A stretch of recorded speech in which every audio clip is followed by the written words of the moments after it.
Wengeneza ukuthi sibona lapha ke uDumakahle njengoba bethi cha akakazalwa umfana ongamelana nami ngokwengoma. Kodwa ke wengeneza wethu ngaphambi bani ngena la kulolu daba ngicela uba ngithathe leli thuba nginibingelele ngemibuso sithi MTV ngithi nje uma usaqala ungena la kule channel esicela wenze kulungile upress phela usubscribe no notification bell uzibe emathubeni amahle okuthola wonke ama-video azophuma la kule channel.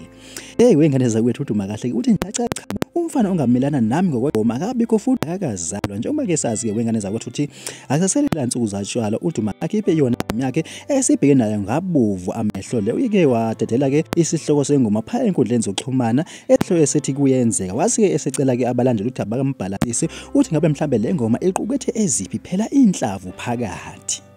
Injalo ke indaba ke wengane zakwethu mangabe sikhumbula ke ezinsukwini ezimbeni ezintathu phayana uDumakahle uye wakhala ngothi ungabe phela nje umzali useless uthi noma ngaba mhlambe swahlukana nobaba wengane kodwa musa ukuthanda phela indoda yakho kakhulu ukhohlwe izingane zakho athi futhi ungabe futhi ubaba useless ujahe amantombazane ukhohlwe ukuthanda nokunakekela ingane yakho uthi chana usongakalazi ke uthando uma ngaba uzogijimisa umuntu othandana naye ukwedlula ingane zakho futhi nje usuke nje ufana nje nenja mangaba umuntu onjalo ke wengane zakho wathi nanti siyazi ke ukuthi ke kubaleke kanganani ukuthi unakekele isithombo sakho wengane zakwethu ungajahe izinto ezisemacaleni ukhohlwe yilokho owakuletha la kulomhlaba ke sizibambelana ke simbuso sithi MTV sithi nje ayihlangane kwi video elandelayo.